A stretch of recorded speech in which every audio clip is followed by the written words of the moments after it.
way to get Wise man. confusing.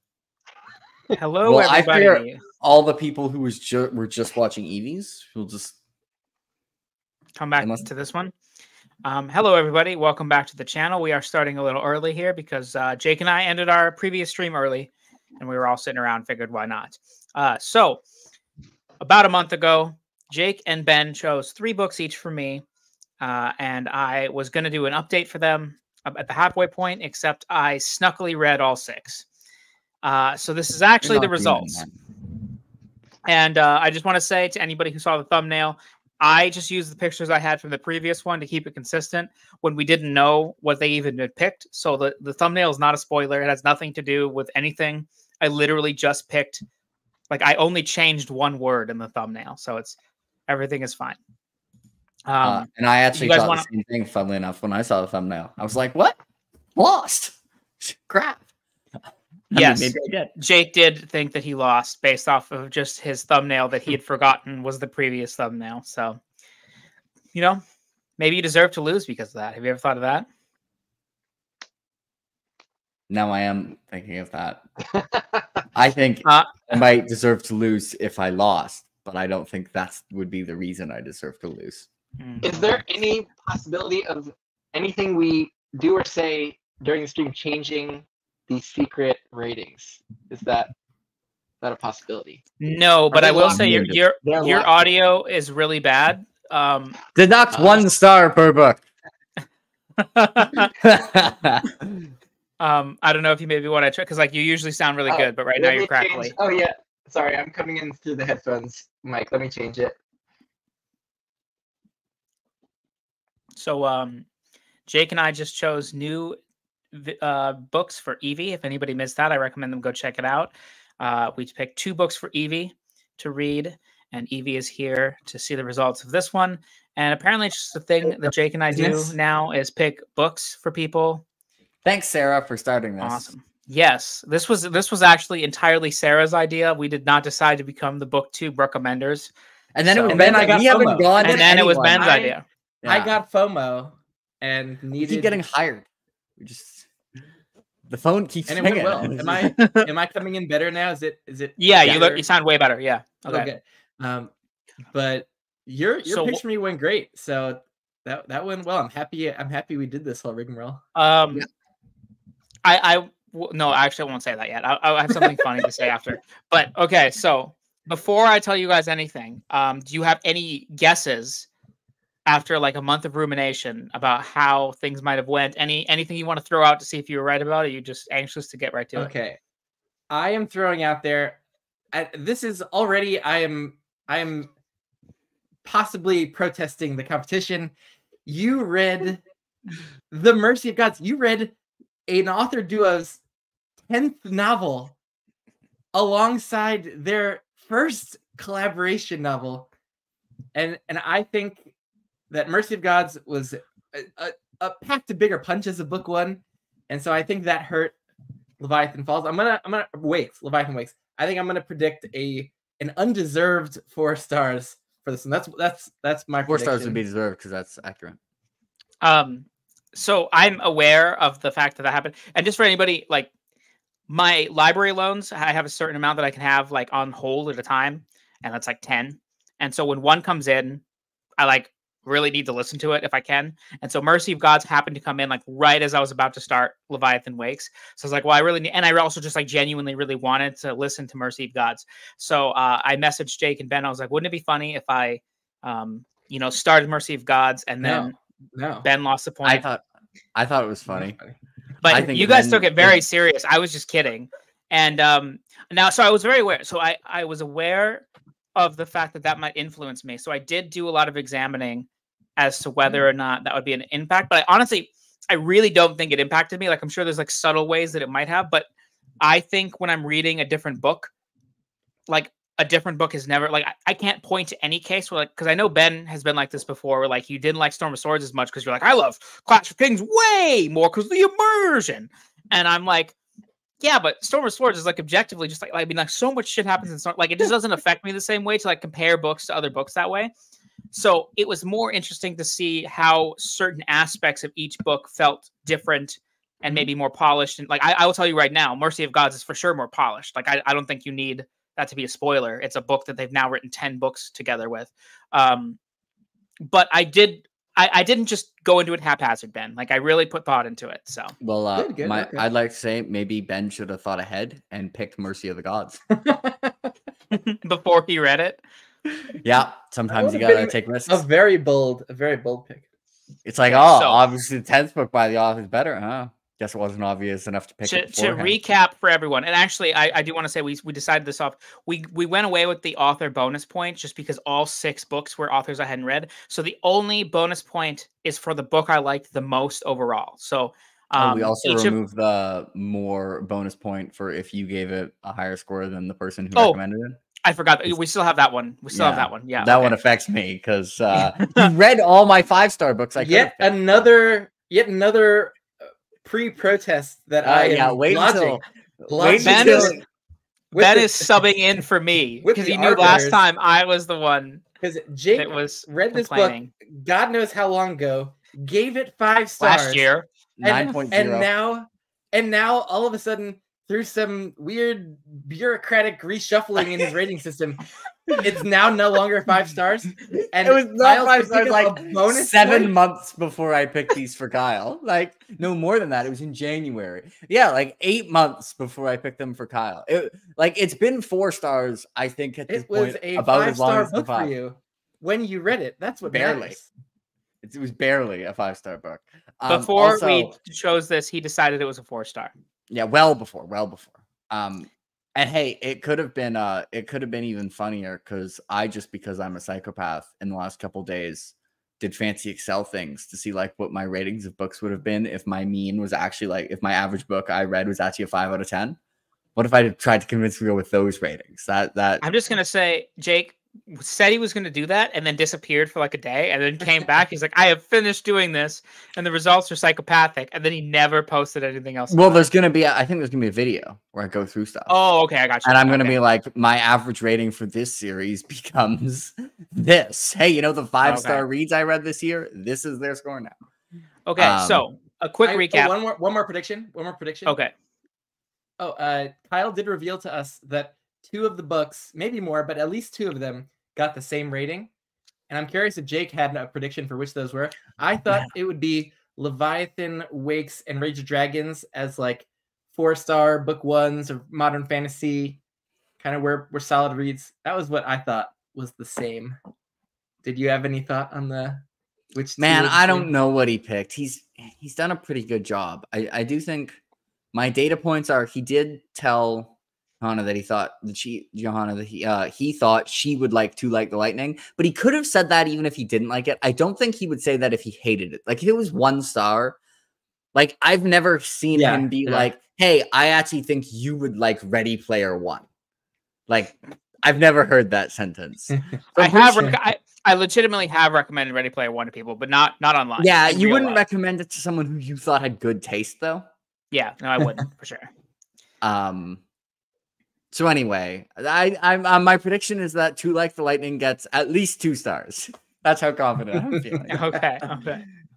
All right. So the 6 books, just in case people missed it or if they've forgotten over time, Jake's picks were The Rage of Dragons. I Know This Much Is True by Wally Lamb, and To Like the Lightning by Ada Palmer. I almost say Ada Chalmers every time. Ada Palmer. And then Ben chose Leviathan Wakes by James S.A. Corey, The Tender Bar by JR Moehringer, and The Magicians by Lev Grossman. And we kind of like, while we were doing this, kind of unintentionally grouped them into 3 groups of 2, which is how I'm gonna go through them for maximum stress. So the first group of 2 is like book 1s of like a modern fantasy sci-fi series that you guys were both pretty confident I would like at the time. So that's Rage of Dragons and Leviathan Wakes. And then the second one was kind of outside the realm of sci-fi fantasy picks. So that's I Know This Much Is True and The Tender Bar. And then finally the controversial picks where both of you were not sure how I would feel about it, which is To Like the Lightning and The Magician. So we will be doing it in that order. Ooh, saving the risky picks for last. I love it. Well, I think those are the ones you guys are least confident in. So I think it'll be maximum chaos. I've just become not confident in any of them. It's how I. So the first one I read was Leviathan Wakes. Rage of Dragons. Ooh, okay. The first one I read was Leviathan Wakes. Leviathan Wakes has 2 POVs set in like a futuristic space opera-y where we've colonized the solar system.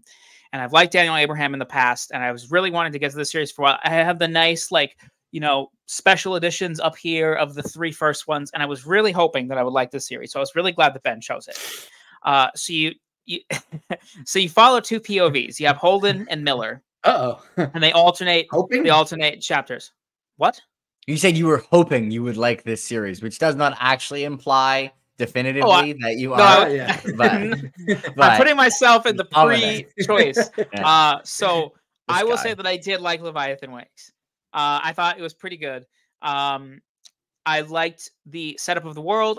Found it very, very interesting, like all of the stuff going on and how it started as like a detective story and kind of evolved into like, there's a lot of shenanigans going on here. And also some of the like character decisions that people make are just like buck wild. Like there's a certain thing Miller does that I was just like, I had to read it twice. And I was like, are you a nutcase? And thankfully everybody in the story thought he was being a nutcase too. Oh, so yeah. like I was like, all right, we're all team Miller is a nutcase. My one drawback for this book, and I really thought about whether or not this was impacted by reading Mercy of the Gods at the same time, and I don't really think it was, except maybe in like subtle ways, is I didn't really like Miller until like 80% through the book. And I liked the stuff going around him, but I just found him very insufferable. And kind of near the end of the book is where I start figuring out who he is as a person and why he makes the choices that he makes. But I just always wanted to be back in Holden's perspective, which kind of like whenever I got to a Miller chapter, which was every other chapter, a little bit of a drag. But I did really, really like Leviathan Wakes, and I read it very fast. Like by the time I told people I was reading it, I had like basically already finished it, which is like a really good sign. I actually like started Mercy of Gods first, and then no, that's not true. I started Leviathan Wakes first chapter, and then I read like most of Mercy of Gods, and then I went and I just binged Leviathan Wakes. So I will say, to relieve you stress, Ben, I gave Leviathan Wakes a 4.5. I thought it was a very strong debut. Nice, let's go. And it is a book that I want to read. Caliban's War pretty soon. And also, I'm really glad that you chose that for me at the time that you did, because I started a new job, as I said recently on the last stream. And I was talking to one of the cooks at work, or I was talking to all the people at work, and they were all mentioning books that they were reading. Somebody's like, Kyle, what are you reading? I was like, we're reading lots of stuff. I just started this book called Leviathan Wakes. And one of the cooks at work was like, hey, I'm reading Caliban's War right now. And I was like, oh, great. So we've been talking about The Expanse. Ooh. And like I realized he's like a Song of Ice and Fire fan and Joe Abercrombie fan and stuff. So I made a friend because I was reading that book at the time. So I'd like to say that is an unfair bias in favor more than any Mercy. I don't think that it is. Against. I think neither had a substantial impact. Okay. But now we associate it with friendship, and friendship is good. That is a risk with an alternating POV structure book, is if you don't really jive with one of them. But yeah, Miller, we get from his POV, so it's like, wait, why is everyone so mean to Miller? Why is everyone shunning him? What, like, he's not so bad. And then for the course of the book, it's like, okay, this makes more sense. Why no one wants to be around him. I gave him a book where the main character is way more of a nutcase than Miller is. So guess we'll see how that goes, Jake. That could backfire. The fact that you like this bodes very well for Caliban's War. I think just a stronger book too across the board. I've heard a lot of people say that. Expansion of POVs and some female POVs, like, really, I think is what makes a lot of people fall in love with the series. Also, I really like I was trying not to hold you in suspense for too long while also making it fun for me. But one thing I also really liked about Leviathan Wakes is like the crew dynamic. I really liked, like, the whole crew feels like a crew that like really like each other, and like they felt realistic. And like there's a moment where the two of you will know what I'm talking about, hopefully, but I don't want to spoil it, where Holden has to reveal something to the crew, and he's like really stressed about it, and then everybody's like, well, we already knew. And then like they just all kind of like joke about it and laugh. And that felt like a very realistic way that like a group that had known each other for a long time would react. And I just was like, kind of like, I was laughing to myself and being like, oh yeah, I like these people.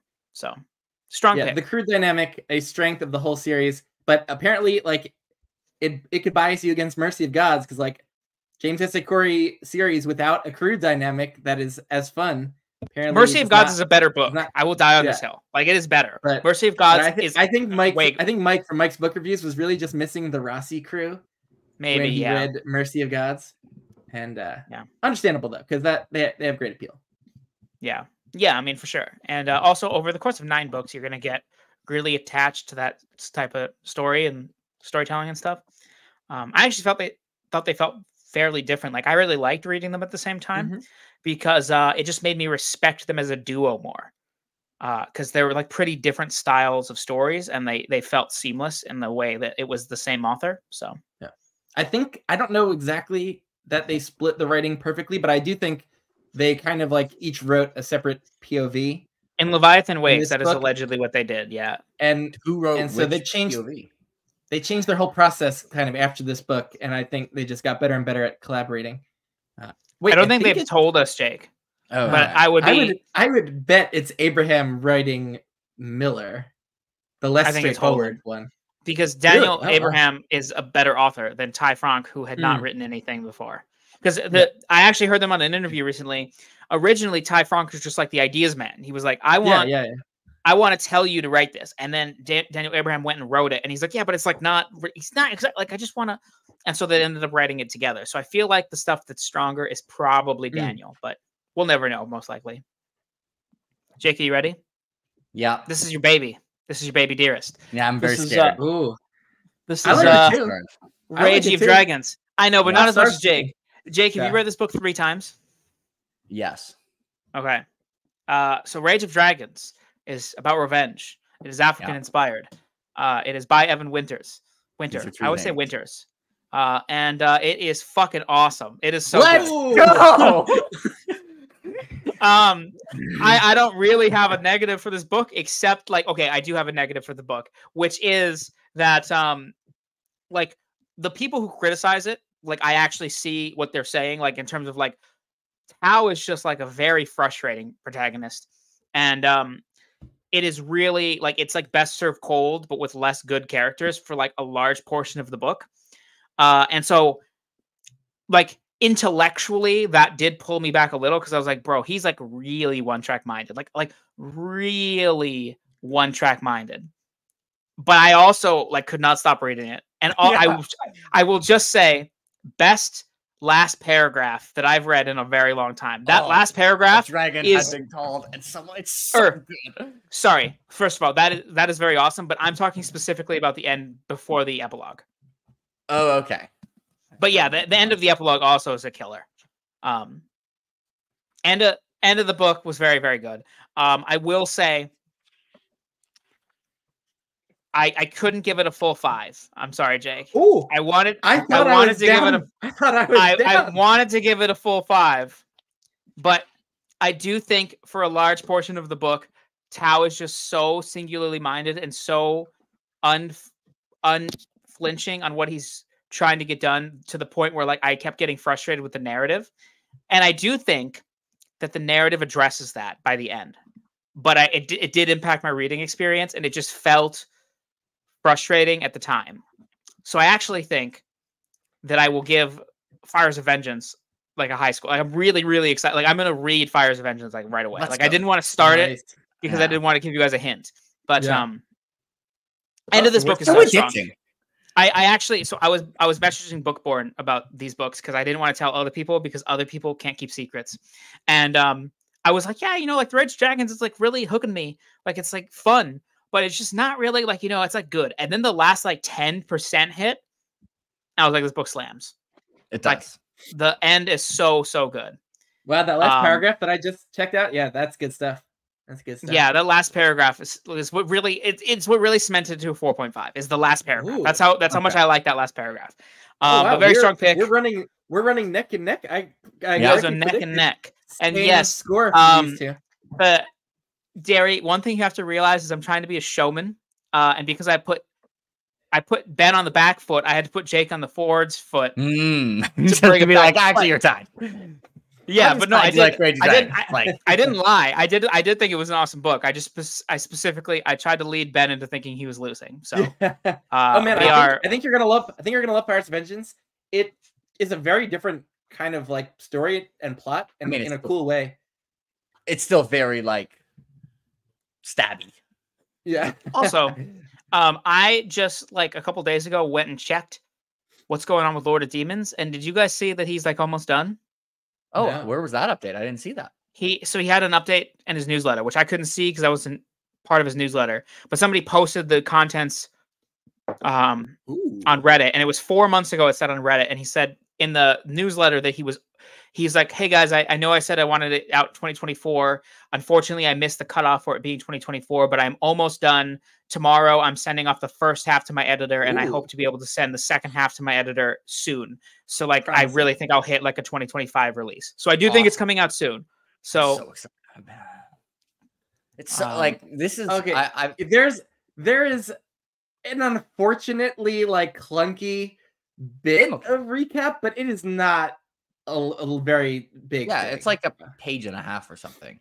It basically, so the book just starts with, how can I say this in a non-spoilery way? Someone is in the hospital and they're like, you know, they're asleep right now, and Tao like kind of recount some of the stuff that happens. It's pretty clearly like it's trying to give you an in-narrative way to recap the previous books. Could he have just like recap the previous books? But then it's funny because the recap is plot relevant. It's a plot relevant recap. Ian, you should reread because it'll take you a day and how fast you read, and the book is good. Like that's why you should read audio, because Onayemi just crushes it. Oh, I was gonna say this. Thank you for mentioning it. Jake, I totally agree with you. The worst part of the audio is the where we fight, the world burns. Yes. He doesn't even try. This is like, okay, so people, this is what he says. He's like, where we fight, the world burns, said the crowd. And I'm like, you didn't even like raise your voice. Like he doesn't try at all. But I thought he was a very good audiobook narrator. But that point, he literally did sub-zero work. Maybe he tries harder for Fires of Vengeance, because I remember him trying a little bit harder. But it's like, where we fight, the world burns. And I'm like, okay. But like, can we get an entire crowd? There's none of that. He's like, it's where we fight, where we fight, the world burns. And I'm like, this I'm sorry. Like, isn't there 100 people shouting this right now? You don't want to make us feel this energy? Like, you know the scene in like Dune 2 where Paul's like, long live the fighters? That's what it should be like. Oh, it should be like, where we fight, the world, like, or in Shogun where it's like, you know, Red Sky. But Onayemi's style is to get really emotionally intense. He like goes a bit kind of whispers and like, and like, but okay, you can't have a war cry chant be kind of soft. I'm with you. He's a really good narrator though. Like he is. Yeah. So I actually have something else to say about this book that I'm going to save for later. So we'll keep that little nugget in our pocket. And we're going to move on to the lit fic / well, not lit fic, the non sci-fi fantasy picks. So the first one I read, resurrected, which is pretty fantastical. The what? Sorry. The rabbit gets resurrected at one point, and I know this much is true, which makes it a fantasy book. Okay. No, we're going in order. Don't pull me off track here. The first book I read of these, actually the first book I started out of all of them, was The Tender Bar by JR Moehringer, which is a memoir of a writer who he grew up in like not New Jersey, but like around that area in a small town. He had kind of like a shitty home life, but his uncle was a bartender at this bar that everybody in town really liked. It was called the Dickens, or something close to that. And he grew up going to this bar as a kid. And then when he was 18, he went there and he started becoming friends with all of these bar patrons. And they became like his second family. Well, because he didn't have a dad. And so the whole book is kind of about his quest to find a father figure, subtly and not subtly. And he wants to be a writer. Like he's really into writing and really into reading. And he goes to Yale. And it's about how this bar is a refuge to him during all of the hard times in his life. And they made a movie out of it, which I have also watched. You did? I did not. I have not seen it. Okay, so it's directed by George Clooney and starring Ben Affleck as the uncle. And I just want to say, while reading the book, I'm like, this feels like a George... I had no idea the movie even existed at the time. I was like, this feels like a George Clooney, like Brad Pitt, like Ben Affleck-y type of story. And then I was like, of course they would pick this up in a heartbeat. And unfortunately, I did not like this book, Ben. Oh, no. I really wanted to. I think you latched onto to the wrong portions of what I like, but with good information. Like, I understand why you chose the book, but unfortunately, like, so you're like, oh, Kyle's a bartender, he's probably gonna like a book about like bars, or you know, he likes memoirs. So like, you used good information to make your choice, but what you don't realize is, because I'm a bartender, when people mythologize alcohol, it drives me fucking nuts. And that's what the whole book is. The whole book is a guy being like, oh, bro, like, we should like drink. And like, he's like, when the stars align and the people come together and we're there, the drinking is a home. We drink and we bonded like brethren. And and I'm like, dude, shut up. And there's like a whole section where he turns 18 and he and his friends go, and his uncle and the owner of the bar are like, the choice, your first drink as a man is important. We're gonna, and then of course Ben Affleck in the movie hams this up even more. He's like, I make a killer martini. I'm like, what? The drink you choose, guys? That's the drink I'm gonna hand you the second you come in for the rest of your lives. And I was just like, oh my god! I just see all these types of people come in, and they just they're like, oh, give me a rusty nail. You know what you should do with a rusty nail? You should shove it up your ass, because I'm tired of you. Okay, I'm tired of you as a person. Okay, this all makes sense. This all makes sense. What also hurt me in this was that I read this 15 years ago in college when I was a different person. So my memory for the details is not great. I'd say, for the record, I read Rage of Dragons while I was in college. Yeah, well, that was your child, Jake. Less time passed. I'm not done ranting. Stop interrupting my rant. Oh no! Okay. Oh no! So, I also don't like they're just so bro-y. They're just like, it's like, bro, like, there's literally a point where he's like fighting with his girlfriend. He's like, I gotta go to the bar. The guys will understand me. And they're just like, fuck those bitches. And I'm like, oh my god, like, just like toxic masculinity all over the place. And this guy is just so unself-aware that he just like is missing a father figure. And like, so to be clear, adult him, like the guy writing the book, is kind of aware that that's what he was seeking in this bar, but current him is an oblivious moron. And so I'm reading about current him, and he's just waxing poetic about all of this stupid, lowbrow, unintelligent, unintelligent, it's actually fairly pretentious. That's the other thing, is that they're talking about the alcohol, but in the most pretentious way, or like not the alcohol, even the bar. They're talking about the bar in the most pretentious way. It just feels like if Cheers wasn't a comedy. Like if Cheers was like, oh, let's just talk about how seriously Norm has all of these problems in his life, but he has to drink every day. Like, I'm like, oh, I hated it. And then what about the nice interval? See, I actually remember his time with the booksellers more than I remember the stuff around the bar. Like, I remember there's not, it was like, that's because that's what mattered to you, because everything else in the book does not matter. This is a guy who shouldn't have wrote a book. And this is the other part of it, which is that you're like, Kyle likes memoirs. I'm like, I like memoirs about interesting people, which this guy's not. That's number one. He's not interesting. I like memoirs about people who have overcome struggles. I'm so sorry.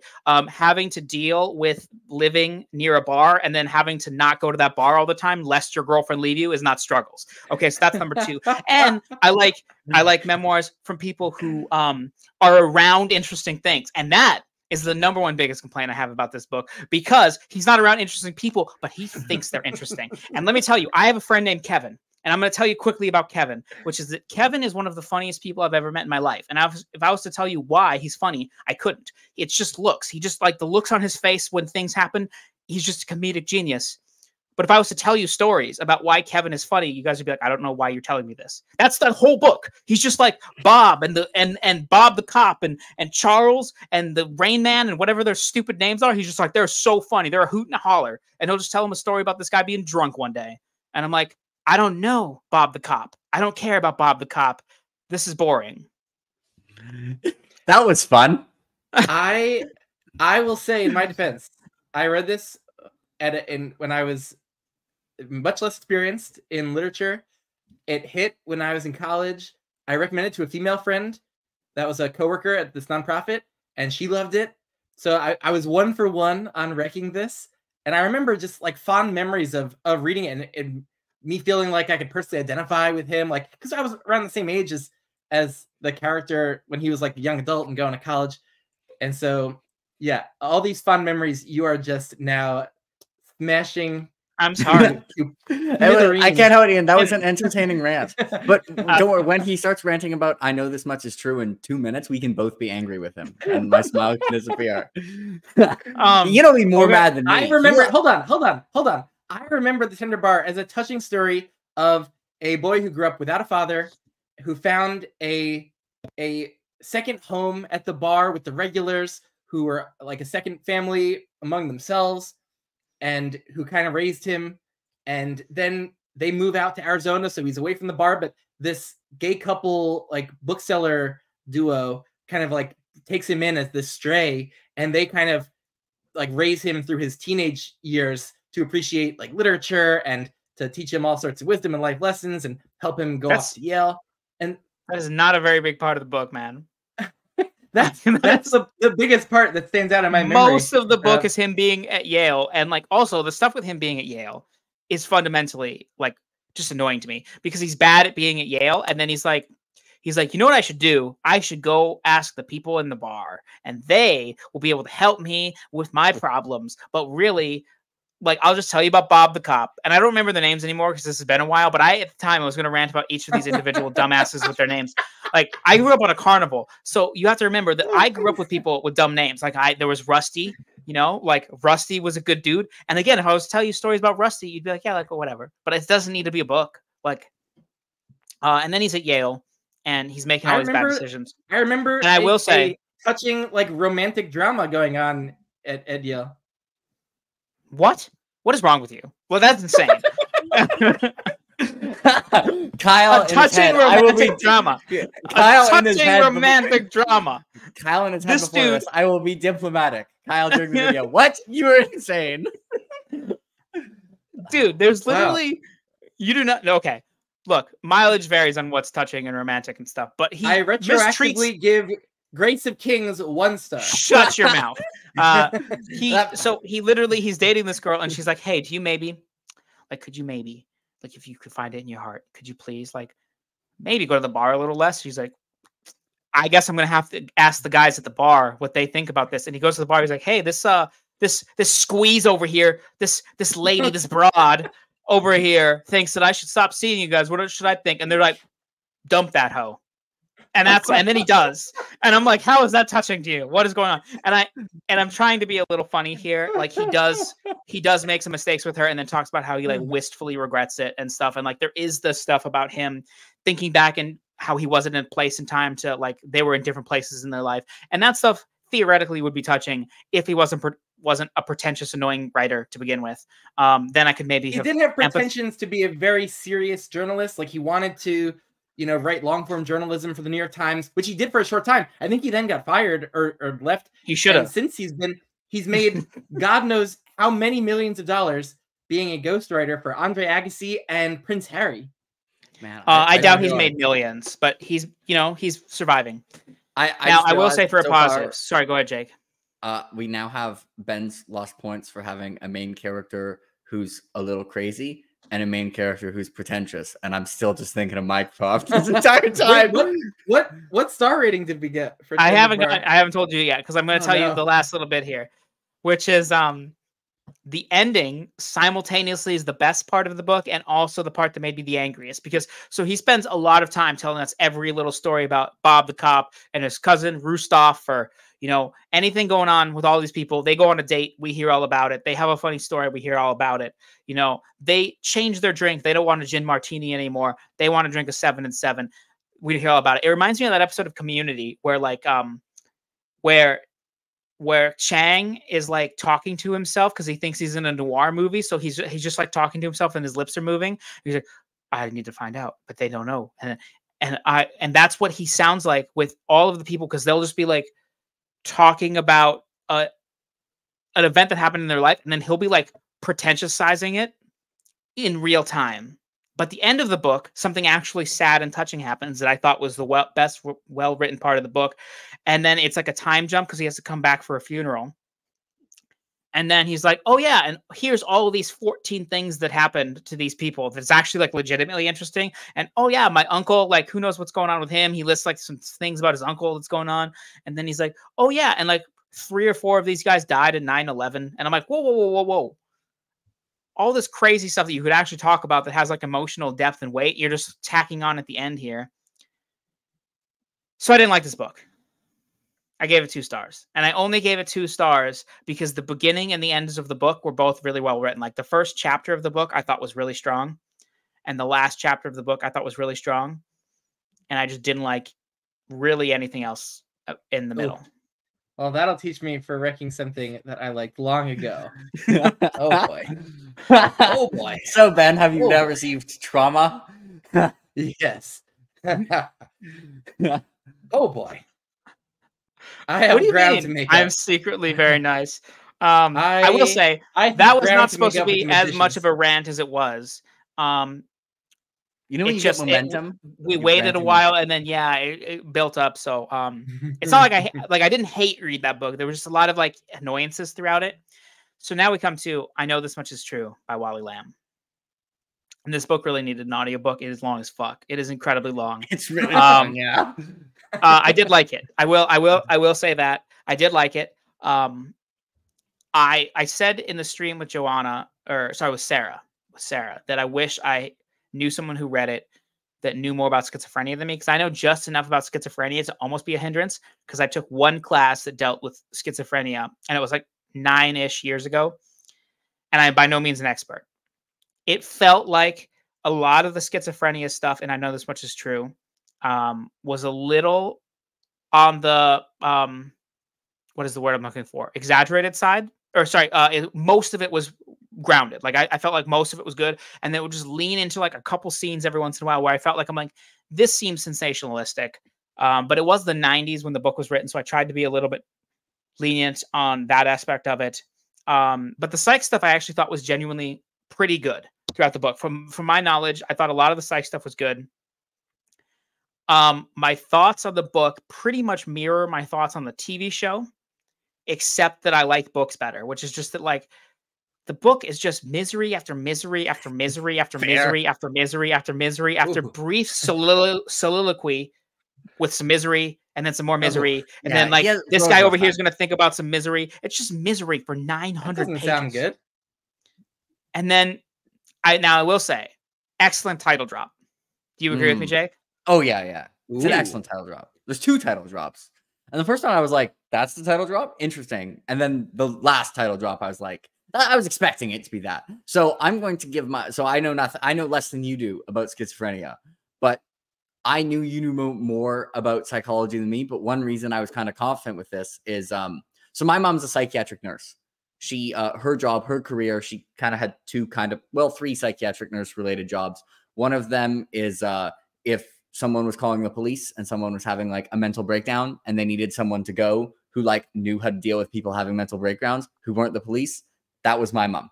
And also, if you go to the hospital and you're having a mental breakdown and they're worried you might like commit suicide or are a danger to yourself, you go talk to my mom. And then also she taught other people how to do that. So I was like, hey, I got a mom, works with schizophrenics like, daily for 40 years. I'm sure if it was terrible, it probably wouldn't be like her favorite book ever. And I agree. So you telling me that actually makes me feel a lot better about it. Relax, Ben. It didn't change my rating. I just because that didn't really impact me. I just was like curious. But the stuff with the therapist, I thought so. Therapy in books and TV shows drives me nuts. Okay. Because most of them are terrible. Most of them exist as exposition to make the main character that you're talking to say the thing that they need to say for us to be watching the scene at all. So they'll just make the therapist say whatever inane, dumb shit that a therapist would never say in order to get Tony Soprano to say, the gabagool or whatever. And then you move on, which actually the therapist and Sopranos I like, but that's just the first thing that came to mind. All to say, I thought the therapist character, and I Know This Much Is True, was pretty well handled. And especially trying to maintain that balance of because I guess I didn't even explain the premise of this book for people. There's twin brothers, and one of them has schizophrenia, and he's been committed to a mental facility for cutting off his own hand in order to try and stop the Vietnam War. And so the other brother is the narrator, and he is trying to basically deal with his brother's care, while also dealing with the misery of his life. And there's also an element of him reading a journal from his grandfather and trying to figure out who their father was. And you get like the history of their family through these journal entries with his grandfather. And I have to say, I hated that entire section of the novel. That is the biggest detriment to the book to me, is that I think I honestly could see a version of this book that just didn't include any of them at all and just cut them all, like 100%. 6-hour version. Yeah, and I think the book would like, if not be stronger, at least be just as good. Like I think it was, but so that was a big part of the book.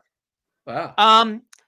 It's probably like really like 60 or 70 pages of it total, but it's like it'll just be a chapter of like 10 pages of just the backstory of the grandfather, and the grandfather is just a dirtbag, just the worst. He's so annoying. And it's really hard to understand how it ties into the novel at first. Now, I'd already watched the TV show, so I knew how it tied in, but I was like, man, it really takes its time letting you know why this is relevant. So all in all, it is a book I liked. It went on way too long. Maybe I needed the abridged 5-hour version. I don't know, but there are positive things that I like. But like, I actually would probably recommend this book to people more than I would personally like enjoy it, because I think it portrays psychology really well and it portrays PTSD really well. There's a scene in this book, trying to say without spoilers, where the therapist character is slowly starting to realize that the narrator also has some things going on. And the way that scene is handled is maybe my favorite scene in the book, because the therapist then at first is just trying to like interview the family member or like update the family member on his brother. And as it's going on, he's realizing, oh, something else is going on here. And it actually, and the end of it, I'll just say, he's like, the therapist is like, actually, I can no longer tell you about your brother because I have to keep patient care separate and I need to take you on as a patient. So a really strong novel in that sense, but just like went on too long. Some bits that I didn't like, the just misery, just so much misery. It's tough. And also it's like, guy's unlucky and also just makes some really bad choices. Like bro makes Fitz look like a very good sniper. Like the narrative voice is like really irritating, and I think that's intentional. And like I wouldn't dock a book for that necessarily, except again, it is 900 pages of this guy just being like kind of insufferable, and not realizing his own issues. Like I think later in the book when he starts to maybe realize he has some things he needs to work on, I think that's good. But at the beginning, he's really tough. So I will tell you, I'll save you. I gave it a 3.5. Okay. Yeah. It's kind of one of those where it's like there's a bunch of stuff that annoys you, but just underlying, like it's just very good character writing, I think. Yes, it is. Yeah. Like there's a lot of strengths to the book. I get why you would choose it for me. Just like a lot of, like, I think you had a video once where you're talking about why you like Glenn Cook more than Steven Erikson. And it's not because one of them is like inherently a better author. It's that like every author has like quirks, and you just happen to like Glenn Cook's quirks more than Steven Erikson quirks. Wally Lamb's quirks in this novel just didn't really work for me. Okay, yeah. I think Erikson is better on Cook. I just like Cook more. Yeah, that's basically what you said. Quirks annoy me, and I find all Cook's quirks endearing. Is basically what I said. Yeah. Okay, that's understandable. So I actually did not tally up each individual round. So right now we're at 6.5 for Ben, and then it would be 7.5. 8. Would it be 8 for you or 7.5? No, 7.5. We were tied on the first book, and then I gained 1.5. Yeah, I gained 1.5, so 8 for me. Yeah, because 3.5 against 2. I got to make up 1.5 points to tie. Yeah. Okay, so we get to the round that you guys are controversial. You both were a little worried about this pick. So we have Two Like the Lightning by Ada Palmer and The Magicians by Lev Grossman. Now I'm glad I went bold because I need a fiver against something that Arista did not work. Unless all the complaints about other narrators, he's like, Mycroft is a fucking disaster. So Sal wants a recap on the ratings. So Leviathan Wakes got a 4.5. And then Rage of Dragons also got a 4.5. Where we fight. The World Burns, very, very chill. So they were tied in round 1. And then Ben had The Tender Bar by JR Moehringer, which got a 2-star from me. And then Jake had Wally Lamb's I Know This Much Is True, which got a 3.5. So Jake is leading by 1.5. This is funny. I like this. Scar says, "Man, the sitcom went from Cheers to Curb Your Enthusiasm." Okay, so Too Like the Lightning, very, very impressive world building. Maybe some of the most impressive world building that I've ever seen. Like, Wow. no matter what I think of the book, Ada Palmer is an absolute genius. Like, just a mad woman. Like, 100%. just like I'm reading this and I'm like, this actually sounds like kind of plausible. Yeah.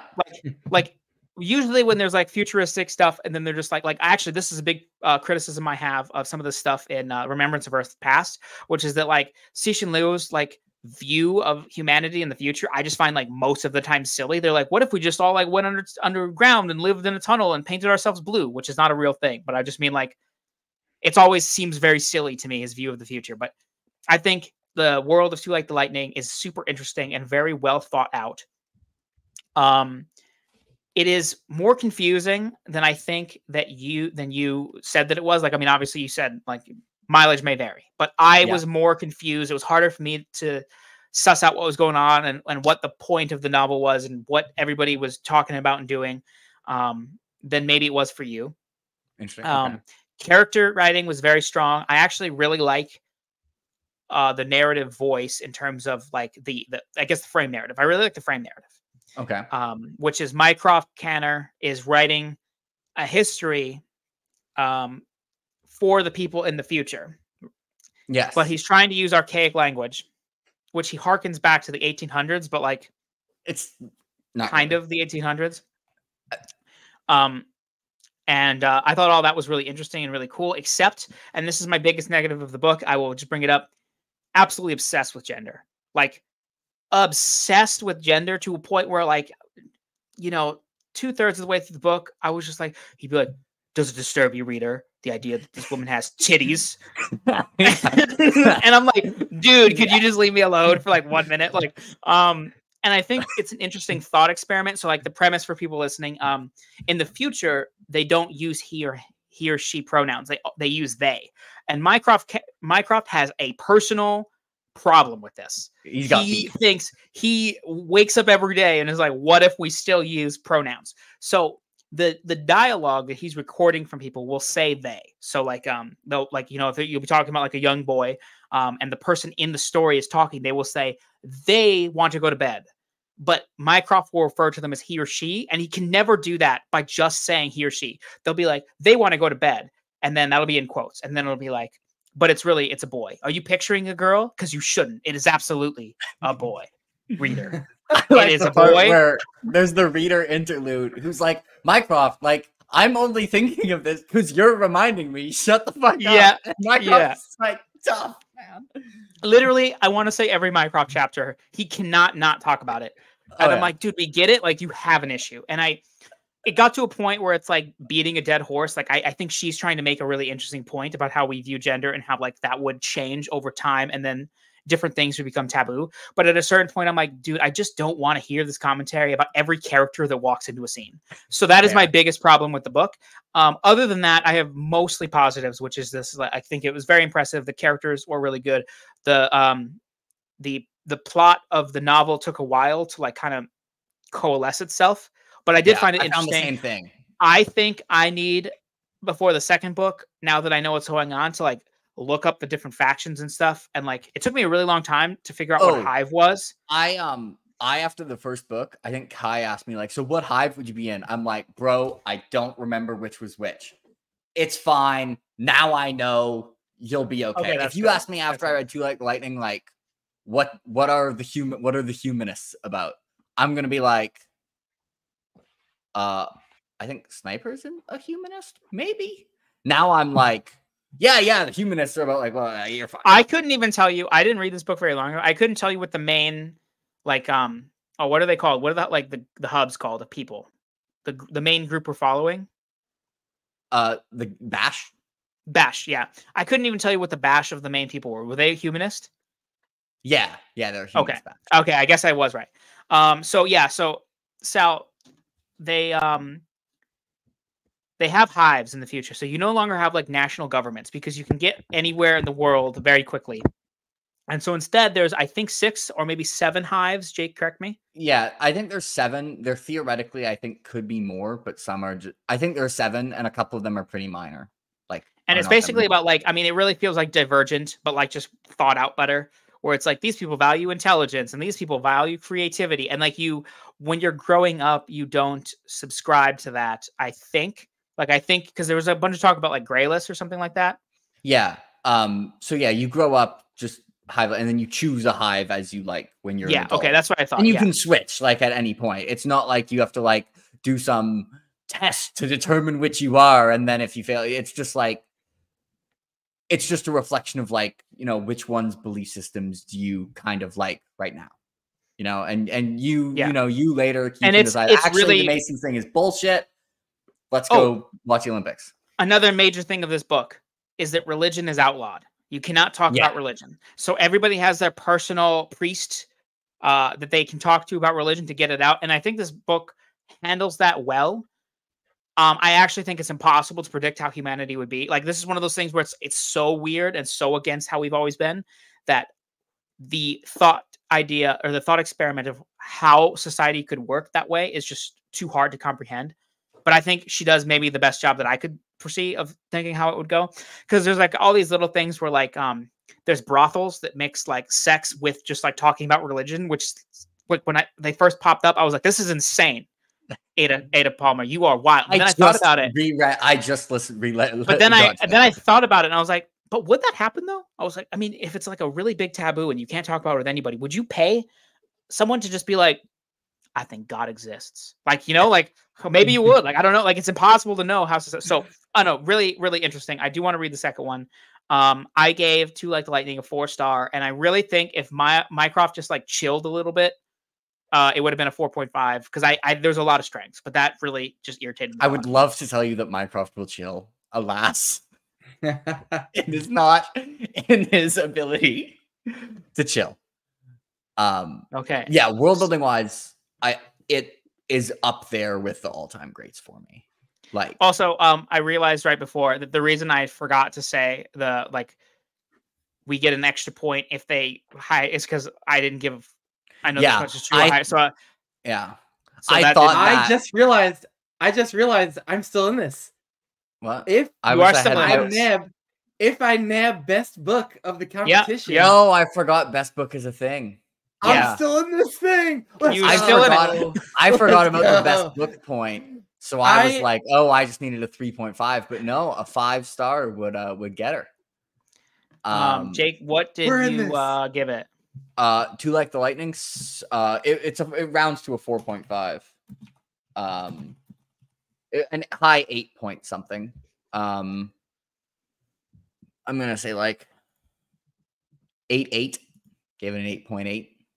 Wow, I gotta read that. Everything you're saying sounds so cool. I love high concept sci-fi. Like, I love Remembrance of Earth's Past, and like I love when I think people who like Remembrance of Earth's Past will like Ada Palmer. It's way more focused. Like, there's not like, you know, the problems that they're dealing with in that series. And the thrust of the book, like, again, there's so much to talk about with it that I actually didn't even say what the plot is. Someone has stolen an ancient artifact that like could be repercussions if somebody does something with it. So they've hired someone to investigate who stole it, and they're investigating this like bash, which is like, so another thing, there's so many different world building things in this. You don't live with your real family. You live with a bash. It's just like people that they just I think assign you, but I don't actually know if it's you don't get assigned. It'd be like basically if instead of like each family having like a house, if like you and your friends had like there was like a bunch of like people where like you and your 7 friends have a big old mansion, and it's kind of like, you know, the kids are raised almost like their siblings. And it's just like so all the parents would take care of all the children to some degree. So they're investigating a bash. Worth noting, it's not an ancient artifact. It's actually much less dramatic than that, which actually I think makes it funny that so much shit goes on.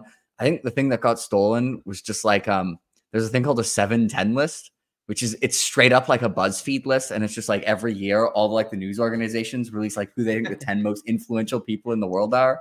And someone stole one of these. And that just flew totally over my head. I was trying to keep track of the bash and there's a lot of shit going on. Who is or isn't a woman and why Mycroft is mad about it. So, you know, and then also, and here, I'm sorry, I know we already talked about the gender thing, but the other reason that bothered me is that like sometimes he would be inconsistent and I don't know what the inconsistency meant. So like he would be like, yeah, reader, are you picturing a woman? Because they have a womanly body and a womanly figure, and they make me feel lustful. But they're actually a man. So I'm like, okay, so like what's going on? Is this a transgender person you're trying to talk to me about, or are you just being bisexual and not explaining it in a way that makes sense to me? And that happened like 5 or 6 times where I'm just like, I don't actually know. Well, what this person's supposed to look like. Bisexual. Mycroft's gay, but whatever. Well, I know that. But it's the way he. Yeah. I just use man woman as an and example. And also, it's a funny one because he'll be like, you might assume that I call these people women for this reason that's kind of made up, but no, I call them women for this reason that's kind of made up. No matter how ludicrous it sounds, it's more ludicrous. Like it's for sure really weird. But yeah, we can move on from that. Good book. Recommend it. When 7 Surrenders happening. Well, so here's the thing. I have the audiobook lined up. Like it's Audible Plus, but I really don't want to read that just by audio. Like I did like maybe 60% of To Like the Lightning immersion reading. And then I finished most of the book. Like I did the last bit all on audio because I think I kind of set myself up to understand. And then I just went and read the last chapter physically to make sure I like understood the ending. Oh, also this book just ends. That is another thing. That is a con. It's just like, hey, did we figure out this thing? And they're like, perhaps. End of book. What did you think of the Martin chapters? Oh, they were really good. Oh, another thing. The fact that the narrator is named Mycroft and there's another Mycroft, 0 out of 10. That's insane. Mycrofting, yeah. Well, once I figured it out, I was like, okay. But at first I was like, wait, Mycroft is in 2 spots at once? I was like, oh, different guy. Yeah, no one calls Martin Mycroft, though. They all call him Martin. I don't know why. I forget. I'm sure there's a reason. Okay. All right, magicians. Let's see alive. He's alive. See if Lev Grossman comes extremely clutch. There has not been a 5-star read in this competition yet. Hope dies last. Ben is trying. Sorry, one last thing on this book. I really did like that she eventually says that he is named after Mycroft Holmes, because I was like, it's clearly, but they just straight up say it. So I'm like, okay, good. So The Magicians is a book about a guy that's not Harry Potter, but he goes to most books are about. He goes to a school magic, and he hangs out with some people that become his like cohort of friends, and they all learn magic together. And then they realize he's obsessed with like a Chronicles of Narnia, but like it's like Schmonicles of Farmia, so like you don't know that it's them. And then and then they find out that that's actually a real place, and then shenanigans ensue. And I found this book really impressive. I thought it was really impressive how I absolutely liked literally nothing about it. It was absolute shit. It was literally terrible. It was a painful, torturous experience. It was the AT&T of people. It was, or the AT&T of books. Oh, it was the pizza crust on the roofs of the world's mouth. No, I'm not. I hated this book. I'm so sorry, man. I did not like anything about it. It is trash. It is. I wasn't sure if you were kidding or not. I can't believe that you picked this book for me. I can't believe you recommend this book to any human being, honestly. You should take that copy and throw it in the trash, and then take that trash and set it on fire. Because this book is literal garbage. Lev truly is a gross man, okay? Because it just... I am so glad that I could rant to my wife about this book, because most of the time, like, I couldn't rant to her about other stuff, but I knew just telling her she would hate this, and I was like, oh great, I can rant about this. Terrible from page 1. Like I don't like anything. Okay, so we're gonna start on specific things. The first thing I knew from page 1. When I talk about this, I know from the first chapter. I know from the first chapter you're either gonna fall for it or not. I just had success recommending. I did fall for it. I fell dead for the rest of my life. I don't know how to read anymore. I just had success recommending this. I'm picturing terrible from page 1 as a blur. Now, you said I should never recommend this. I just had great success recommending this. Zammer's also a bad person. I know he's here. Bad guy. Both of you need to be in jail. This book is terrible. Okay, so let's go into my specific criticisms. First and foremost, this is the silliest book of all time. I honestly think that Lev, and look, okay, jokes aside, because I don't want people, I don't actually think this is why he wrote the book. But this is how the book feels, which is that he was watching Harry Potter, and he's like, Harry and Hermione don't fuck enough. I'm gonna fix it. And he just wrote Harry Potter, but if they just had sex all the time. And it just drove me nuts. And he's just like, oh, you know what? There's literally a scene. And I was already going to give this book 1 star. But if I wasn't going to, this would have been the moment I gave it 1 star, which is that they're like worried about going to class and stuff. And they're like, oh, wow, like we should like, you know, do some magical spells and shit. And then the one girl that he's in love with is like, let's all go skinny dipping. And he's like, oh, yeah, skinny dipping. I'm like, oh, that's going to solve all your problems is skinny dipping. But I'm jumping ahead. So my problem with the beginning is he starts off going to school. He's going to go to his, I think, is it Yale? Princeton. He's going to his Princeton interview test to interview to get in. And he just like kind of gets accidentally taken to this test for magic. And they're like, hey, could you like test to be this magician? And he's like, I mean sure. Incredible scene, by the way. Incredible. And then he does it.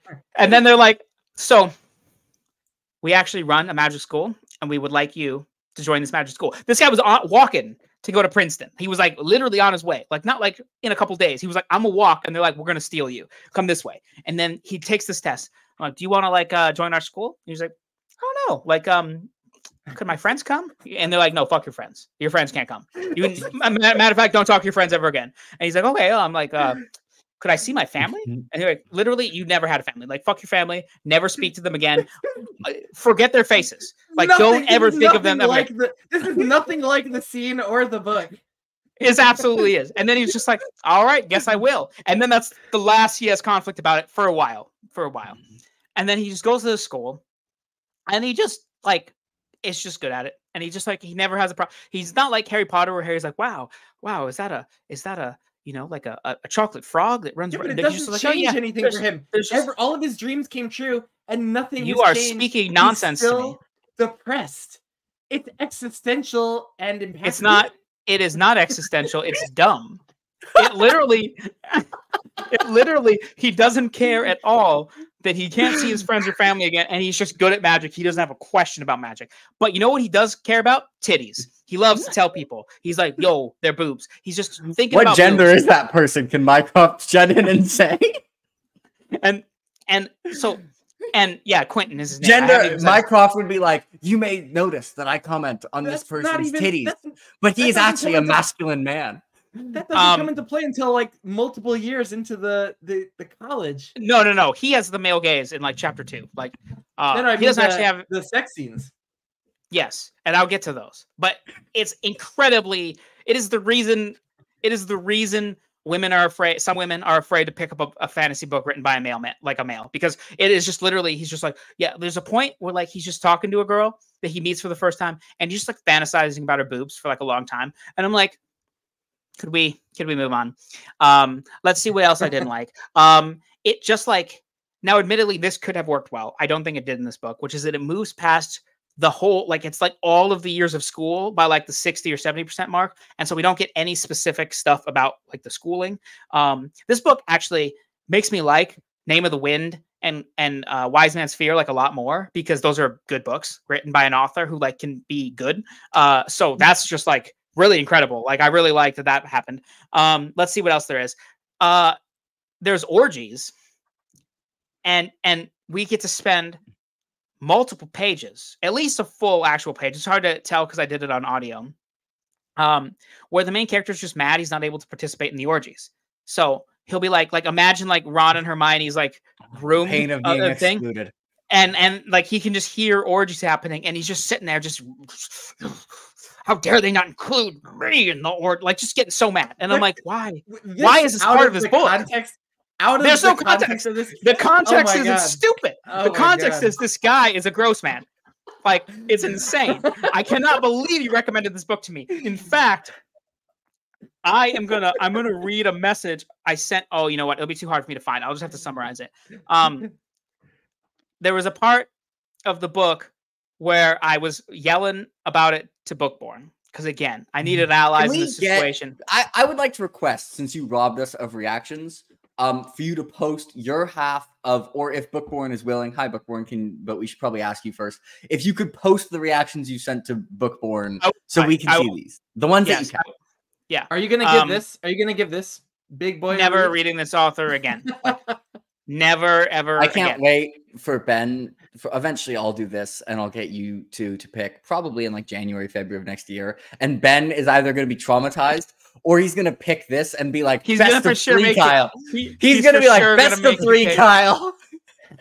This is absolutely the book you read, man. I don't know what to tell you. I'm with Zamar. I am exaggerating the parts that I hated for comedic effect, but I have said no lies. And there's nothing I liked about the book. Like there's nothing good. So then we realize that Schmonicles of Farnia is real. And it's just because a guy comes, like his friend just like, hey man, like I just figured out it was real, bro. And he's like, great, let's go. Again, doesn't care. And then, he realizes all that stuff is actually real. And the way that plot goes is bad. I didn't like it. I shouldn't say it's bad. I'm trying to actually be like critical real and also just like get out my feelings because I've been holding them in for like 3 weeks. I don't mind the Alan style reactions. I like it. Just let it out. Yes, thank you. I'm so glad Brian is here. Walmart Narnia was even worse than the school. It was, except the school reminded me so much of Harry Potter, but done like just with no magic, all boobs. Like that should be the blurb. No magic, all boobs. That sells some people. I'm telling you. And then there's a part in this book. This is actually like, I can't really say it because it's spoilers, but this is the part I hated the most about the book. There's a threesome in this book, and I can't explain the dynamics of the threesome because then it becomes a spoiler. But every single thing around that is stupid. And then that scene ties into like a character decision at the end of the book that I also think is stupid. And so it was like a 1-2 punch stupid sandwich. And I just hated this. And can we get this quick? This is the first thing I thought. What? From Derry? Compare the male gaze with Dresden's male gaze. Okay, so here's the thing. So I actually did think about this. Harry, it feels more, and like again, like it's impossible to know what's an author's thinking when they're reading it. Harry feels more like Jim Butcher is writing a character that is male gazy and is trying to not be, while also just like can't not be. So, Dresden will do a lot of stuff where he's like, I just respect women and I really want to, but did you get a look at them legs? And you're like, all right, Harry, could you calm down? And I'm not saying that didn't bother me, but the rest of the book, I think this is one of the things for me where, if the rest of the book is good, I can at least get past it. And I think, lots of people are probably that way. But if I don't like anything else, I harp on the like sexualization because I'm like, you're also just like, this is so basic. It's like, at least be good at something. Be good at anything if you're going to be bad at this. And so, but what it felt like to me, and again, don't know Lev. I've never seen an interview with him. He's probably writing a character. It felt like he woke up and he was like, but what do her boobs look like though? And he just had to put it in. The character is a teenage boy who is, there are so many teenage boys that are sexually frustrated. You know what? Harry Potter never thinks about Hermione's boobs. Okay? Because we don't need to hear it. Anyway. I cannot. Now Ben's going to Ben's giving. I will say this is an incredibly deep and nuanced character study, and I understand if you don't get into that main character, which you did not, you were turned off. I understand this. That this is like the whole book is this psychological character study of Quentin. Yeah, so we can get into that part, which is that the guy's very edgy, and he just feels so edgy. He's just like a Tumblr page come to life, and there's a scene that happens where he makes a bunch of bad decisions. And he's like, isn't that what life is? Life is just making bad decisions and then learning to be okay with it and then dying. Like, I mean, that's basically what it says. And I'm like, bro, I get it. You're like, I'm 14 and this is deep. Like, I get it, man. And my final rant, and then I'm so sorry to interrupt you, Ben. I know you really like this book. I'm trying to be I'm trying to be funny, and B, I actually deeply hated this book, and I've been holding it in for weeks. So I'm very sorry to shit on a book that you love. I will let you talk about all the reasons you love it in a minute. But my final criticism that I'm going to say before I let you talk is that the ending was almost really good, and that made me angrier because the ending of the book almost did something incredibly good. And I can't speak. I'll talk to you about it like privately after. And I was like, oh, I see the whole point of this book now. And if he had stuck to that choice, it would have made all the retroactive stuff. Like I still wouldn't have loved the book. Like it's not like it would have become like a 4 or 5 star. But I honestly think if he had ended at a certain point, I might have given it like a 3.5, because I at least would have seen it would have changed the narrative vision to me of the book in a way that I would have thought was super bold and interesting. And then he has one last scene full of stupid bullshit that erases the good stuff. He's like, you thought this is where this was going? Psych. Wish fulfillment. And then the book ends. Oh my. I retroactively see my naive self before you started ranting about this. It was so quaint how I thought I had a shot at winning. He set that up for sure. You know that, right? Like he set up the order, so we would think you need 5 stars for you to win. Dude, so I literally give it 1. I literally thought about that. Also, now I can reveal my whole. I can still win best book of the series though, with Leviathan Wakes. Oh yeah. I'll tell you that in a second. Which one is my favorite? What I was gonna say is the reason I didn't do an update was not that I secretly won. I secretly read all 6. Was that I read 2 of Ben's first that I hated, or like that I didn't like, and I was if I do an update, and I'm like, well, Ben got 1 star. By the way, I gave Magicians 1 star because I was generous. I gave it 1 star, and then I gave Tender Bar 2 stars, and then I gave because I was gonna do the 3 like you suggested, Ben. I was gonna do like Ben's picks, and then I gave Leviathan Wakes a 4.5. Oh, that's people funny. be like, well, okay, Jake is gonna win. There's no tension. So then I had to like panic and read Jake's really fast because I was like, I gotta be ready to do all 6 so that we can make this interesting. So I had to like speed read them, evolve into a higher species, and that is entirely the Magician's fault. Ben, if you had picked a better book, I could have taken my time. If you that caused you to speed read to like the lightning, and actually it's 4.5. You know what? That's possible, but we live in the reality we live in, Jake. So you won either way. If you were faster at reading your series or didn't start Dragonfly Falling, I would have gone Dragonfly Falling. That would have been a solid pick for me. Bone Hunters would have been a solid pick. Well, it should have Song picked for a Midnight Bone. Gods. One of my favorite book of all time was like Off the Table. Yeah, that's for some cheating. reason. I'm the you can't. Rage of Dragons gets the bonus point. That was my favorite. It would have been Leviathan Wakes if it wasn't for like the last 2 chapters of Rage of Dragons. That's how close it was. Rage of Dragons just has an all-timer ending. Like it's so good. And can I just say real quick, guys, I feel so much better. I had 2 rants in me that were just festering. Like I really needed to get it out. Actually, there was a stream a while ago where Matt on Books said that he hated the Magicians, and I wasn't involved in the conversation. Like I wasn't talking. He just mentioned he hated the Magicians, and I cold messaged him. I'm like, I just read the Magicians, and it was terrible. And I just like all capped him. And then like when Sarah was talking to me on stream about like how she wants to reread the Magicians, I had to pretend I hadn't read it, which by the way, Oscar, somebody give me it. And I was like, wow, interesting. Like, wow, I guess I'll be interested to see. I was watching that. You did contain yourself. And then as soon as we clicked off, I was like, I gotta tell you a secret. And then Sarah was like, what? And I'm like, I read the Magician and I got lots of things to say. So, anyway. What did you think of the narrator, Mark Bramhall? Solid? He was okay. He was okay. So now you've fully guaranteed that Ben gives me the Magicians for mine. Like, well, he likes to make you suffer. It'll be the first binding. It'll be Skullsworn, and it'll be the Magicians. Yeah. What do you think of me picking? Yes, good. So for the most part, I actually think she will like it. The danger is a lot of the reasons that it's a danger for like other people, which is just that like Evie is a pretty quick DNFer, or like even just like getting thrown out of something. And there's so many like weird little things going on into like the lightning that if she's not like all in, it might throw her out. But I do think she'll like it. I had that thought, but the thing is, things that throw her out are so unpredictable that I decided if I tried to predict it, I would fail. Like I would have been like, "Oh, that's not a risk for sale under Serantium at all." But like, that's true. Oh, and I remembered that what I wanted to say about Rage of Dragons and the Magicians, and I can talk to Ben about this more specifically. And Jake, it's not No, I can't tell you. It's a spoiler for The Magicians, and Ben's going to make you read The Magicians, so I can't tell you. But Rage of Dragons, which I read after The Magicians, let me remind you, did the thing at the ending that The Magicians I thought was trying to do.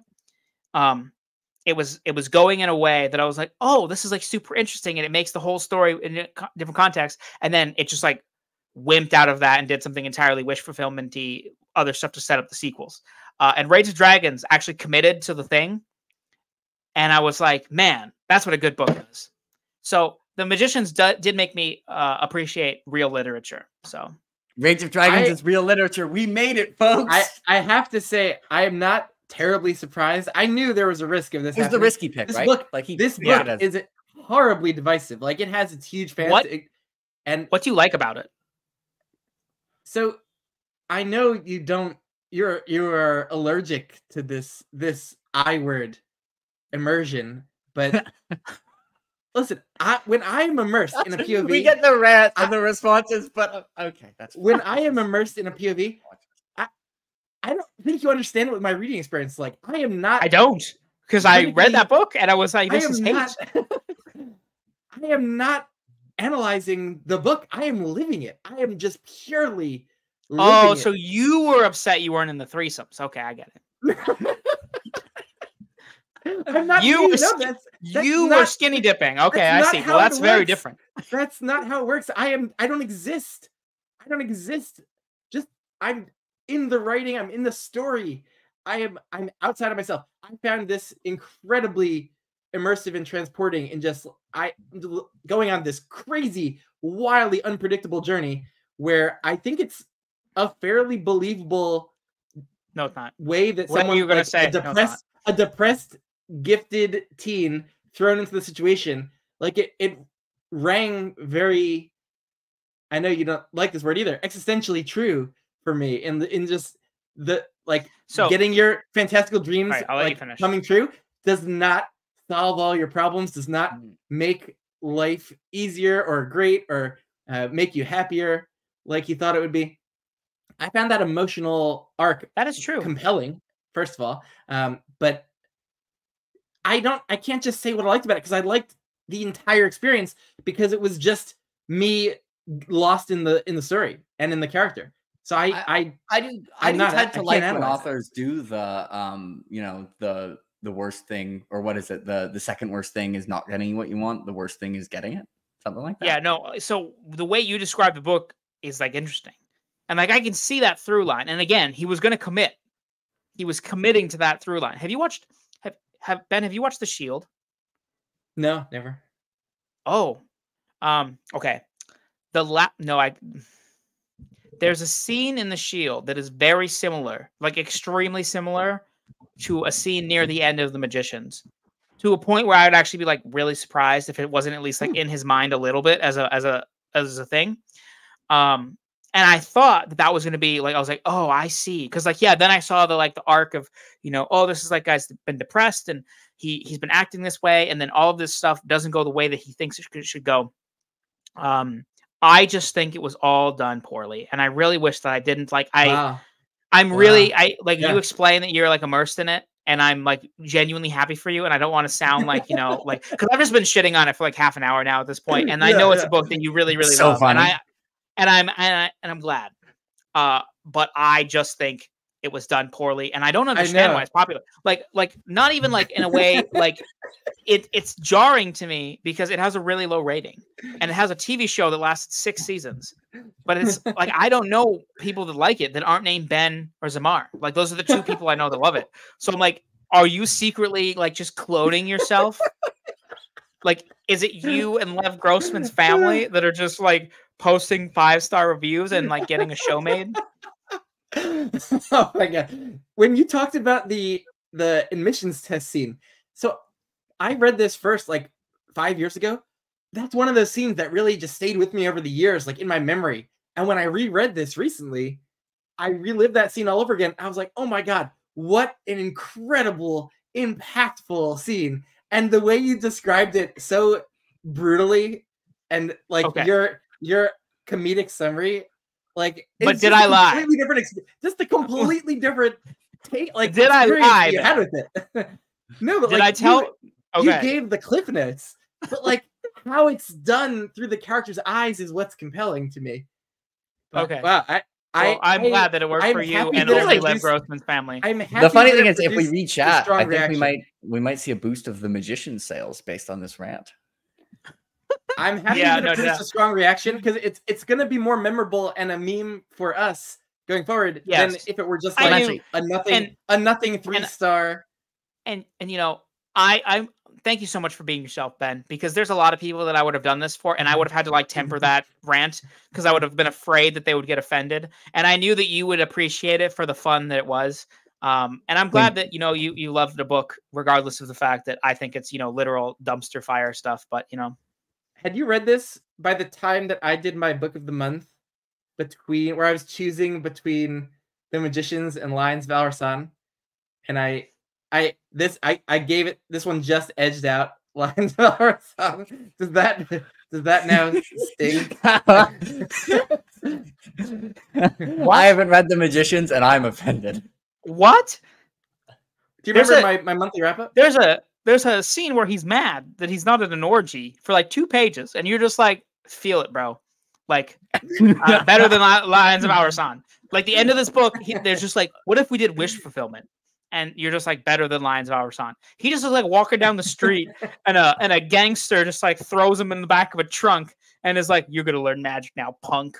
And he's like, "Okay," and it's better than Lions of Al-Rassan. That's insane. You know what? You are a unique individual, Ben. We all Lions of are. Al-Rassan is more of an impressive masterpiece, but this one hit a little bit harder personally. Well, at least we can agree a Song for a Bone is better than The Magicians. Even though I haven't read The Magicians, I'm going to say that anyway. I haven't read Song for a Bone either, but I have read the prologue, and the prologue is better than the entire book times 5. So Belltube says, from a good reads review, and so it seems the joke is on us. Grossman has dared us to care about his characters, thrill at their adventures, learn from their mistakes. In the end, there are no characters, no adventures, and the mistake was ours in picking up this ridiculous book to begin with. I thought that was excellent Brian's review. No, I think he said earlier that there was a Goodreads review that he really liked. But yeah, I was going to ask Evie. I have if you're still here, I have a gift request because it was beautiful, and it's a gift request of Ben when Kyle started saying he hated it, and you can tell Ben he's still like this. Sure, like it was so over the top that he. I'm gonna go back and watch it first, and there's this very slow realization of like in his head, you can see the likelihood of Kyle is joking versus Kyle is not joking, and he starts off at like 80% joking, and then it's like 70%, and you can see it at 50-50, and then you can see it like fully revert. That was existential. That you had an existential crisis.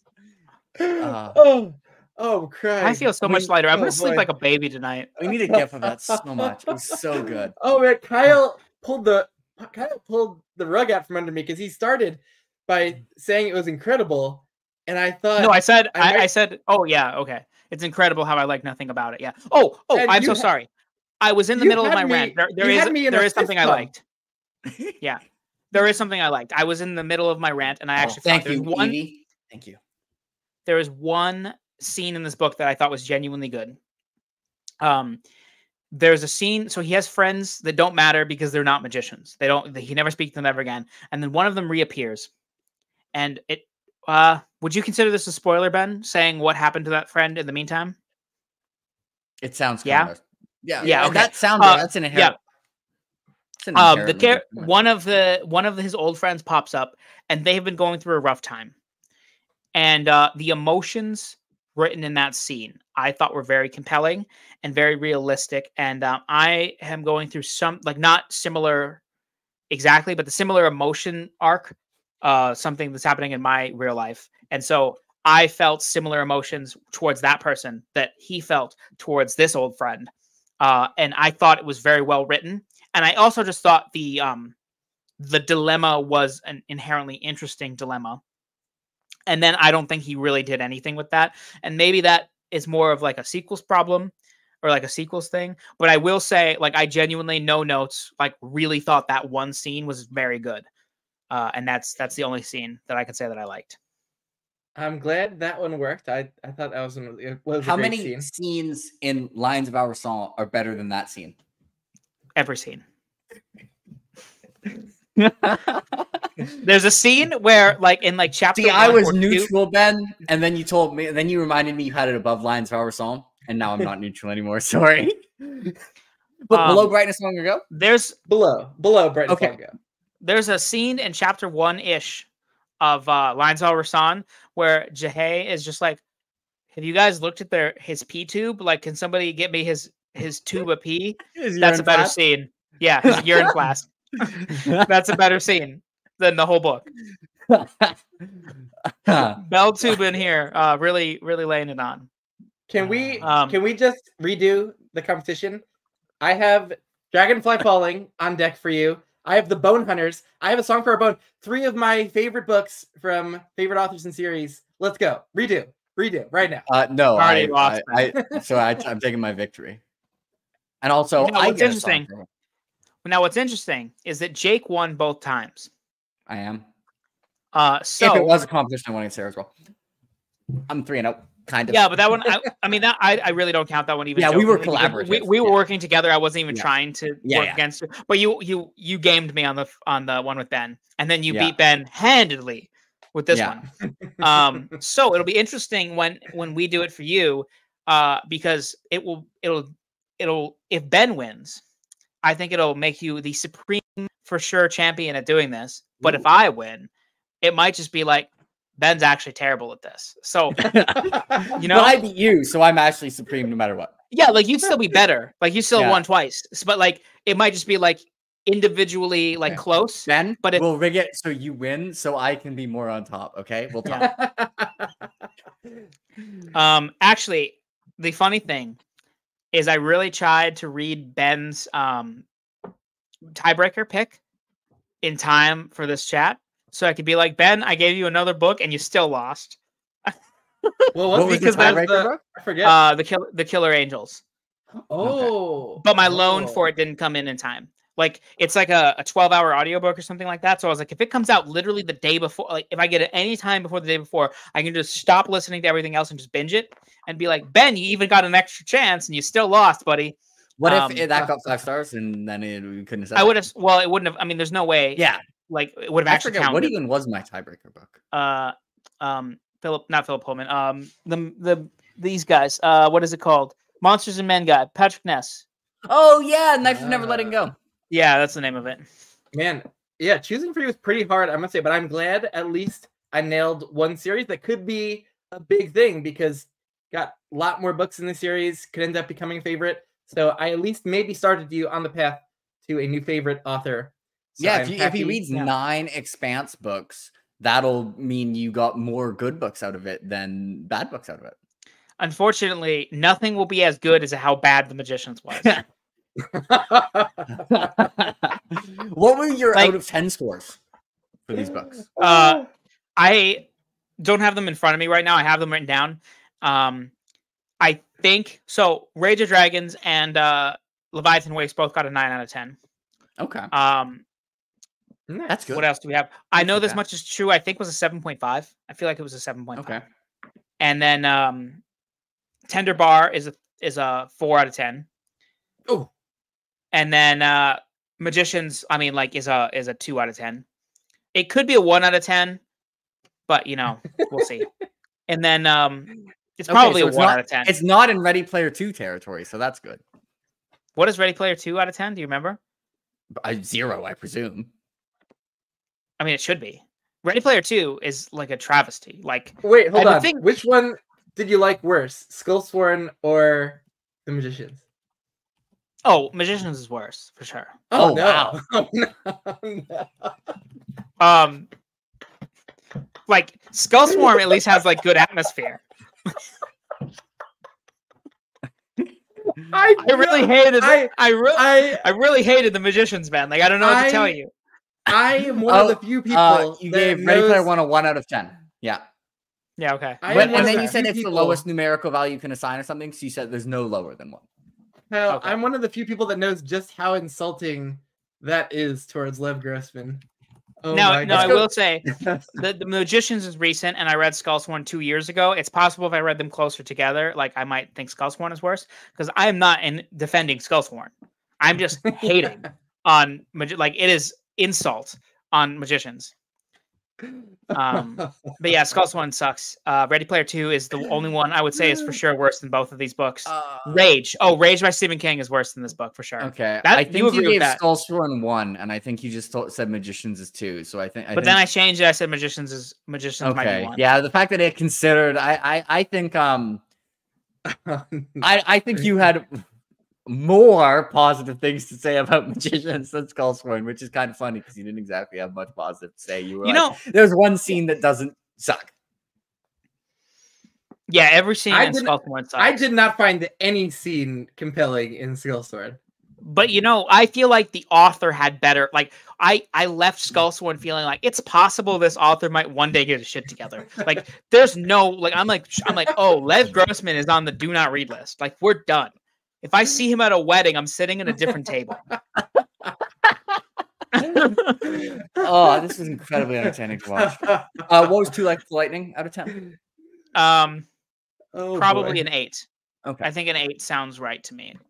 And then what are we at? What did I not say? Magicians, I said. you said them all now. 2 Like Lightning. Yeah. Okay. Yeah.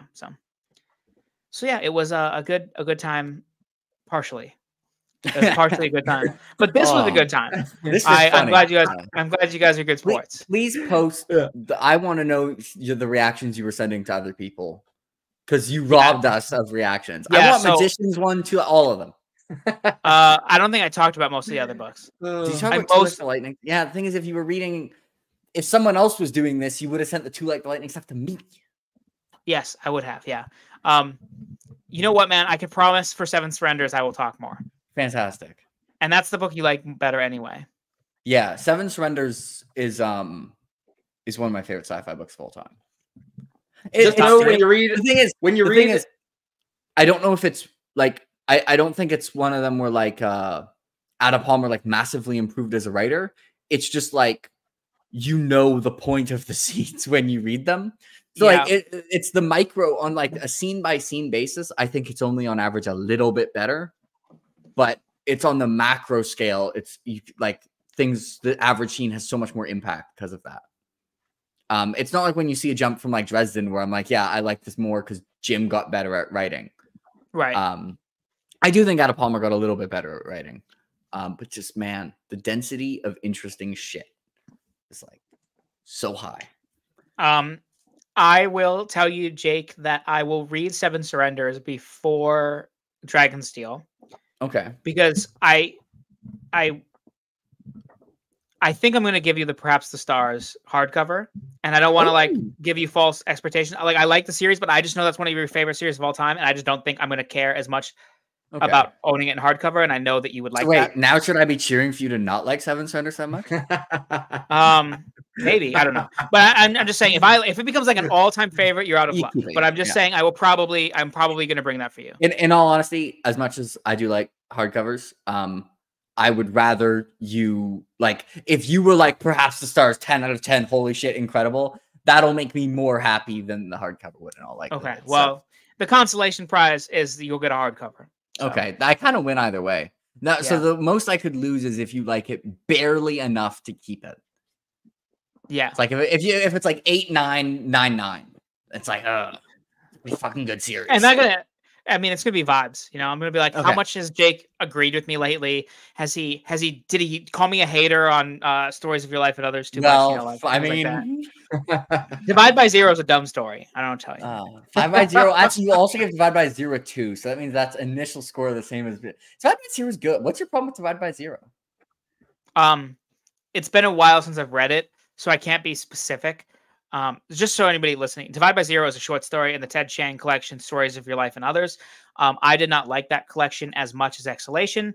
Jake and I both loved Exhalation, and Jake has thought I was a hater of Stories of Your Life and Others without having read it. So now he's reading it, and he's seeing if I was a hater. And he majorly disagreed with me on the story Divide by Zero. Yeah, I thought it was very good.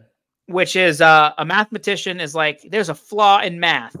And everybody's like, oh, shit. but like not really. Like I just didn't like anything. It's like basically a mathematician having a crisis of faith, where they basically find a proof that like makes math kind of pointless, and they're like, oh, so my life's work. The same way, like, you know, as they say in the thing, the same way, like if there was like a priest who dedicated their life to being a Catholic priest, and then like was like, oh, I just proved God doesn't exist, and has like, you know, shit going on in the head. I thought it was an interesting. I mean, it's short, so obviously it's like, yeah, like it didn't impact. Like, so the thing is, and I know like the whole premise of your thing is like, you know, a joke, but if we are taking it seriously about whether or not I'm a hater based on the score differentials, Divide by Zero is such a smaller portion of the book that like even if I gave it a 2 out of 10, it's like not really that impactful. Well, my it's overall. Still like 20 pages. Yeah, and like a 300-page collection. Yeah. Anyway, now I just did someone also not like the really short story in Exhalation, like the decision switch? 1.5 out of 10, baby. Jake and I both don't like that story. I hate it. Perfectly fine little story. That's because Ben, it's one you of my don't have. That's because you like the magicians, so you don't have intelligence. I think it's one of the most. I actually think everyone who reads that, I want to just be like, I want you to make sure you unlearned everything you thought you learned when you read that. And it actively makes people dumber, I think. I didn't know about this at the time in which I read Divide by Zero, so I understand it's not the same, but that story now retroactively reminds me of like if anybody listened to Terrence Howard. And for people who don't know, Terrence Howard is insane, and he thinks that he's changed math, and he's just like 2 times 2 or the square root of 1. 1 times 2 is 2, according to him. He's an idiot. Yes, 1 times 1 equals 2, and he's like 1 times 1 equals 2. Yeah. That's and he has this whole theory about why that's true. He calls it teriology and how math has actually been wrong for a long time, and he just like thinks that he's right. And he's a crazy person. And that's how that story retroactively, like, that's what I think of it. And like, I know it's not the same because it's an actual mathematician realizing there's a flaw in math, but that's what I think of it now. Yeah, it would be a big deal if he was right. Like, if he was right, that'd be like, basically the premise of the story is like, yeah, someone is like, shit. Someone like actually smart proves it and like really wants it to not be true because I thought the way it was interluded with like the historical references was really smart as you're getting the history of how much stuff is reliant on the base assumptions that are unprovable. I think it's very good. Like not even, it's my favorite of the 3 so far. You know what, Jake? If based on how much I agree with you with things and how short that short story was, if it was a topic about anything other than math, I would agree to reread it, but I hate math and I hate reading about math, so I'm not going to. But I believe you that it's probably better than I'm giving it credit for. Okay. See, so that makes you a. Have you read Ogres? Not a hater. Have you read Ogres? I should have chosen this one for you. I don't know if you've read that one. What are you talking about? I've read Ogres. It's my favorite. I should have picked that one for you. Yeah.